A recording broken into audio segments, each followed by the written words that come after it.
ایک بات بڑی ضروری ہے، وہ میں نے آپ سے ضرور کرنی ہے۔ ایک آیت ہے قرآن پاک کی سورت بقرہ پہلا سپارہ آیت نمبر 120۔ اللہ تعالیٰ نے ایک حد بیان کر دی، فرمایا وَلَن تَرْضَىٰ عَنْكَ الْيَهُودُ وَلَا النَّصَارَىٰ حَتَّىٰ تَتَّبِعَ مِلَّتَهُمْ۔ فرمایا یہ یہودی اور عیسائی تم سے ہرگز راضی نہیں ہوں گے۔ یہ قرآن ہے اور سادہ ترجمہ تفسیر کی بھی ضرورت نہیں۔ یہ معاہدے کر لیں، محبت کے وعدے کر لیں، یہ تم سے راضی نہیں ہوں گے۔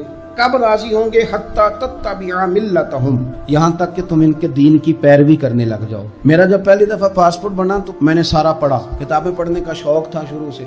اس کے ہر صفحے پہ لکھا ہے کہ سوائے اسرائیل کے، یعنی آپ پوری دنیا میں یہ سبز ہلالی پاسپورٹ لے کے جا سکتے ہیں، خبردار اسرائیل آپ یہ پاسپورٹ لے کے نہیں جا سکتے۔ یعنی اتنی نفرت کسی ملک سے کہ اس پر لکھ کے چھاپ دیا ہر صفحے پر کہ یہ پاسپورٹ سوائے اسرائیل کے ہر ملک کے لیے کارآمد ہے۔ میرا سوال ہے عرب کے ان لیڈروں سے جنہوں نے اسرائیل کے ساتھ معاہدہ کیا، مجھے بتاؤ تمہیں فلسطین کی بیٹیاں بھول گئی نا ساری کی ساری؟ تمہیں وہ ماں بھول گئی نا جو مسجد اقصی کے دروازے پہ کھڑی ہو کے چیخیں مارتی تھی اور کہتی تھی کوئی علی کو خبر کرو کہ میری بچیاں قید میں ہیں؟ بھول گئی؟ تمہیں وہ بہن بھول گئی نا جس پر شراب کی بوتل انڈیلتے تھے اسرائیل کے فوجی؟ وہ آپ کو ابھی بھی ویڈیو مل جائے گی۔ وہ انڈیلتے تھے شراب کی بوتل، اسے پکڑتے تھے، دست درازی کرتے تھے، اور وہ بیٹی کہتی تھی یا رحمت للعالم۔ بھول گیا تمہیں وہ سارا کچھ؟ تم نے ایک منٹ لگایا اور تم معاہدہ کس سے کروا رہے ہو؟ امریکہ کے صدر سے؟ اتنا ظلم کیا تم نے، اتنا قاتل کے ساتھ معاہدہ؟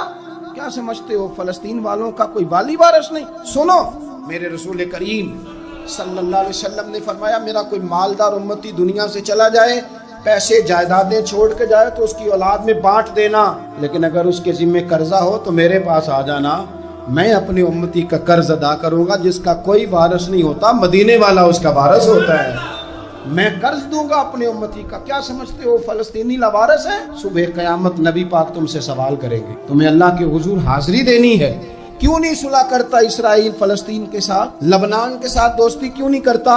شام سارا کٹ گیا اسرائیل کی وجہ سے، آج تمہیں خیال آیا ان کے ساتھ معاہدہ کرنے کا؟ ہمیں سبق پڑھاتے ہو، خدا سے ڈرو۔ اور پھر اقبال کہتے ہیں مسلمانوں سے مایوس نہ ہونا، حکمرانوں سے زیادہ امیدیں بھی نہ لگانا۔ وہ جو چھوٹے چھوٹے لوگ نکلے تھے نا صحرا سے، بظاہر غریب تھے، بظاہر ان کے پاس مال نہیں تھا، وہ خالد بن ولید جیسے، وہ سعد بن ابی وقاص جیسے، بظاہر ان کے پاس زیادہ اسلحہ نہیں تھا۔ اقبال کہنے لگے مایوس نہ ہونا، یہ نہیں کہنا بن کچھ نہیں سکتا، فرمانے لگے رات میں نے سنا ہے فرشتے آپس میں باتیں کر رہے۔ واہ اقبال، تیرا بھی انداز کتنا نرالا ہے۔ کہنے لگے رات فرشتے آپس میں باتیں کر رہے تھے، میں نے سن لی ہیں۔ بھلا وہ کیا کہہ رہے تھے؟ یہ سارے لوگ نا خالد بن ولید، سعد بن ابی وقاص، یہ صحرا کے رہنے والے تھے، اور اس وقت کی سب سے سپر پاور روما کہلاتی تھی، الٹ پلٹ کے رکھ دی ساری رومی سلطنت۔ تو اقبال کہنے لگے رات فرشتے آپس میں باتیں کر رہے تھے کہ سنا ہے پاکستان کے، ہندوستان کے مسلمان جوان مایوس ہو گئے۔ کہنے لگا نہ مایوس ہونا، نکل کے صحرا سے، جس نے روما کی سلطنت کو الٹ دیا تھا، نکل کے صحرا سے۔ گرمی دیکھو اس شیر کی، ولولہ دیکھو اس مرد کا جو مصور پاکستان ہے، نکل کے صحرا سے جس نے روما کی سلطنت کو الٹ دیا تھا، سنا ہے میں نے یہ قدسیوں سے، وہ شیر پھر ہوشیار ہوگا۔ وہ کل باتیں کر رہے تھے کہ بہت سارے ان میں سے پھر جاگ گئے اور بڑی جلدی وہ بلاک بنائیں گے۔ سنا ہے میں نے یہ قدسیوں سے کہ وہ شیر پھر ہوشیار ہوگا، وہ آئے گا میدان میں، نکلے گا، اور انشاءاللہ یہی چراغ جلے گا تو روشنی ہوگی۔ نبی پاک صلی اللہ علیہ وسلم نے فرمایا مسلمان ایک جسد واحد کی طرح، ایک جسم کی طرح، ایک حصہ تکلیف میں ہو تو دوسرا اس کی درد محسوس کرتا ہے۔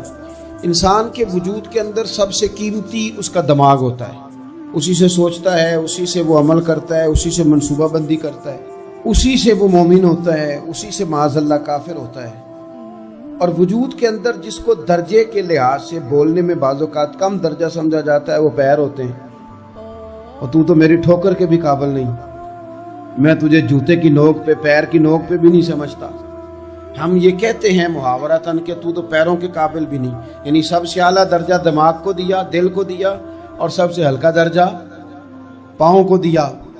لیکن مجھے بتلائیے گا اگر کبھی پاؤں کی سب سے چھوٹی انگلی، چھنگلیا، چیچی، اس پہ اگر کبھی زخم لگ جائے تو جسم کا سب سے اعلیٰ حصہ دماغ ہے،